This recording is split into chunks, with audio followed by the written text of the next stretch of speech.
Easy Pro Web est le remplaçant de Fixocad. Il s'agit d'une application web, ce qui permet de l'utiliser actuellement sur un PC ou sur un Mac. Pour débuter, il faut rechercher dans Google, Easy Pro Web. Google Chrome est le browser à utiliser. Il faut ensuite s'enregistrer sur la plateforme ABB. Prénom. Nom. Email. Password. Sont nécessaires. Les mises à jour futures permettront de réaliser les corrections nécessaires et d'ajouter de nouvelles options. Plus tard, nous pourrons utiliser Easy Pro Web sur une tablette. Vous devrez indiquer le pays dans lequel vous travaillez, ainsi que la langue d'utilisation du logiciel. Ensuite, accepter les cookies et les conditions d'utilisation.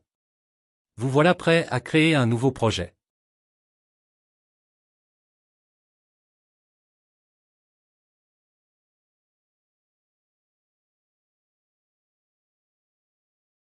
Pour ajouter un projet, vous devrez cliquer sur l'icône rouge qui se trouve dans le coin supérieur gauche.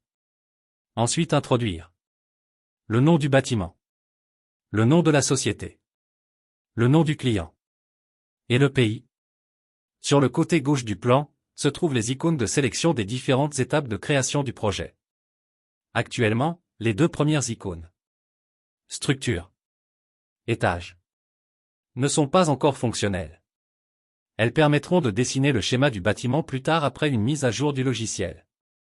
Vous devrez ensuite télécharger les plans des différents bâtiments. L'icône se trouve dans le coin inférieur gauche. Vous avez la possibilité d'agrandir ces plans pour les placer dans le format qui vous convient. Les différents plans d'un bâtiment se trouvent sur la même feuille. Il suffit de recommencer à les importer les uns derrière les autres. Les formats acceptés pour l'importation de ces plans sont JPEG, PNG, DWG. Pour réaliser les schémas d'implantation, plusieurs solutions gratuites existent. Par exemple, archifacile.fr, floorplanet.com et d'autres. Lors de la création du projet, le tableau principal, VB1, se trouve déjà en attente sur la feuille. Il convient de le placer à l'endroit souhaité sur l'un des plans.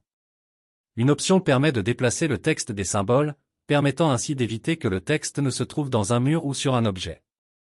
Il est possible de déplacer le texte aux endroits suivants. Dessus. Dessous. Droite. Gauche. Pour placer un composant, il suffit de le sélectionner avec le bouton gauche de la souris, maintenir appuyé et glisser le composant à son emplacement. Lors de la dépose du composant, 4 fonctions apparaissent. Poubelle. Rotation. Plus. Connexion. La fonction « plus » permet de copier directement sur le plan un composant sans devoir retourner dans la réserve de composants. Tous les composants électriques à placer sur le schéma d'implantation se trouvent sur le côté droit. Prise de courant. Interrupteur. Luminaire. Équipement. Divers. On place ainsi tous les composants électriques. La fonction poubelle permet d'effacer un composant non désiré. La fonction rotation permet, comme son nom l'indique, la rotation du composant. Il y a deux manières de procéder, en maintenant appuyé le bouton gauche de la souris, ou en utilisant la combinaison CTRL+R, qui est une commande standard dans Windows. La fonction plus permet de copier un composant directement sur le plan. La fonction connexion permet d'attribuer un circuit à chaque composant ou groupe de composants.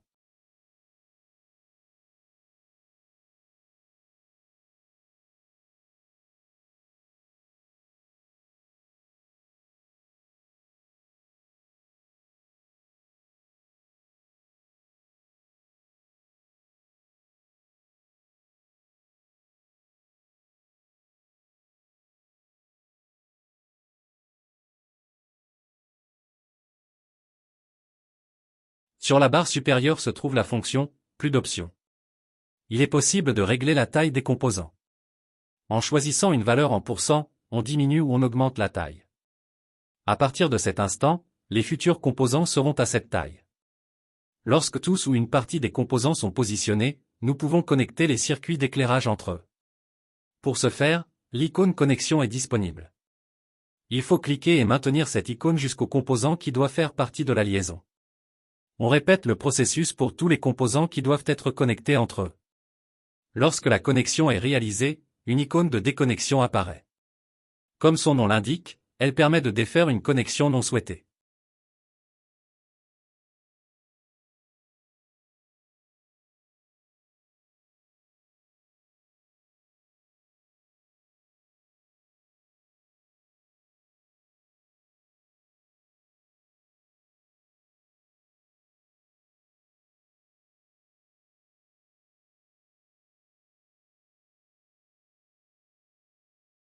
Pour connecter un circuit sur plusieurs étages, il faut réaliser la connexion entre plans.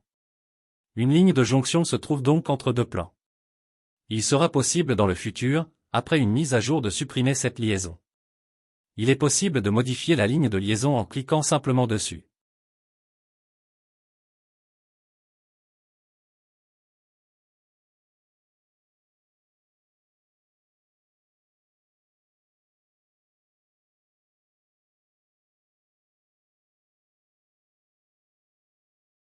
Lorsque toutes les liaisons sont réalisées, nous devons passer à l'étape suivante, il s'agit de « circuit » dans la barre de gauche. Cette étape va permettre de lier les composants ou les circuits à un différentiel ou un disjoncteur. Nous sélectionnons le composant « TAC de cuisson » et nous ajoutons un disjoncteur sous le premier différentiel. Le disjoncteur s'appelle A, et le composant de type TAC de cuisson prend la valeur A1 sur le plan. Comme indiqué précédemment, nous pouvons déplacer le texte A1 afin de le faire ressortir du mur. Nous sélectionnons ensuite le composant « réfrigérateur », nous ajoutons un nouveau disjoncteur sous le différentiel principal. Ce nouveau disjoncteur prend la valeur B, le composant « réfrigérateur » prend la valeur B1. Nous allons maintenant placer plusieurs prises sur un circuit. Pour la sélection multiple, il faut tenir la touche « CTRL » appuyée pendant la sélection des différentes prises du même circuit. Pour ce circuit, nous ajoutons un différentiel sous le différentiel principal, en dessous duquel nous ajoutons un disjoncteur. Ce dernier prend la valeur C, et les 4 prises les valeurs de C1 à C4 suivant l'ordre de leur sélection.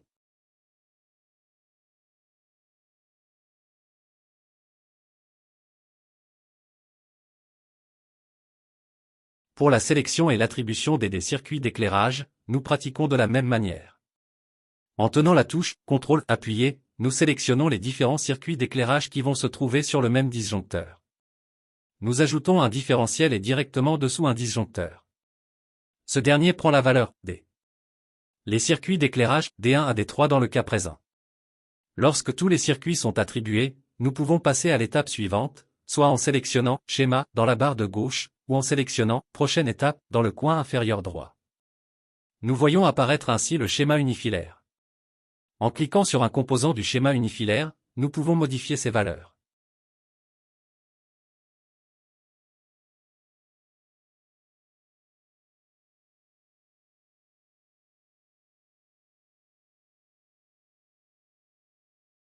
Il est possible de modifier le nom du circuit, le type de câble, la section du câble, le type de pose du câble et le type de disjoncteur.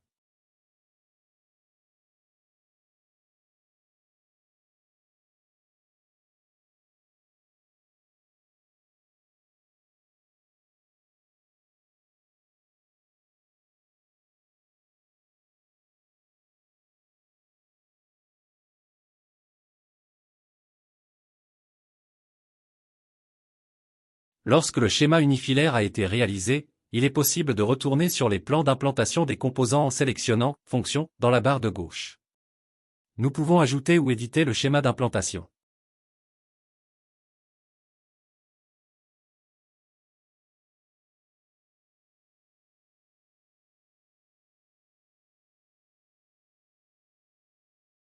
Dans cet exemple, nous allons ajouter dans le garage, un second tableau TD2, ainsi qu'un circuit d'éclairage et une borne de recharge pour véhicules électriques.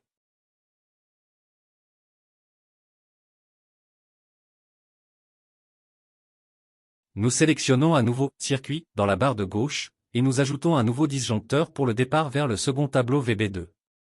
Sélectionnons maintenant le circuit d'éclairage que nous allons placer dans le tableau VB2. Dans la fenêtre des composants, apparaît maintenant un second tableau VB2. Nous y ajoutons un différentiel et un disjoncteur. Ce dernier prend la valeur H, le circuit d'éclairage H1.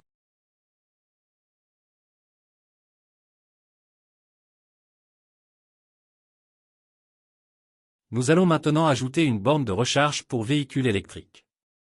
Nous sélectionnons le tableau VB2, nous y ajoutons un différentiel RCD5 et un disjoncteur I.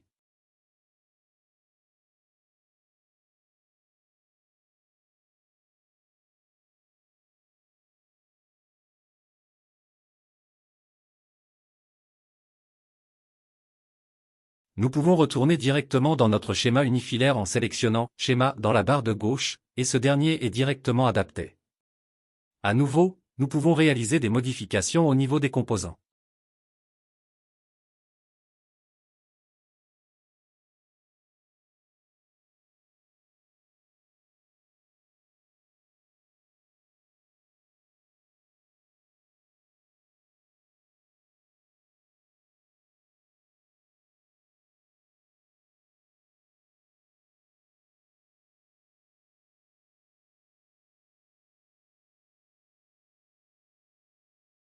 Les modifications sont bien prises en compte. Nous pouvons nous rendre à présent dans la prochaine étape, par sélection dans la barre de gauche de « Résultats ». Nous retrouvons un récapitulatif du projet. Dans la liste des composants, nous pouvons retrouver la fiche technique de l'appareillage en cliquant simplement dessus. Dans les détails du projet, nous pouvons introduire les détails relatifs à l'installateur, à l'organisme de contrôle, à l'adresse du chantier. Tous les éléments obligatoires qui doivent être repris sur le dossier complet.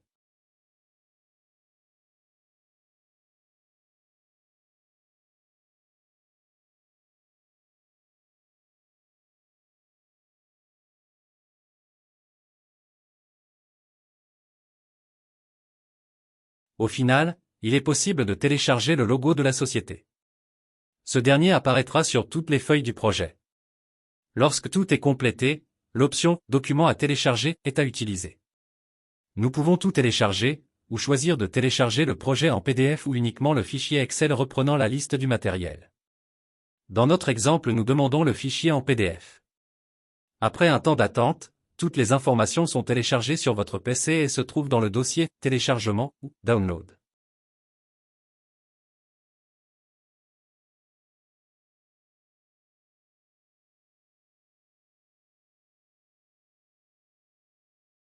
En ouvrant le fichier PDF, nous retrouvons sur la première page la liste du matériel, et ensuite, sur chaque page les différents schémas d'implantation suivis du schéma ou des schémas unifilaires.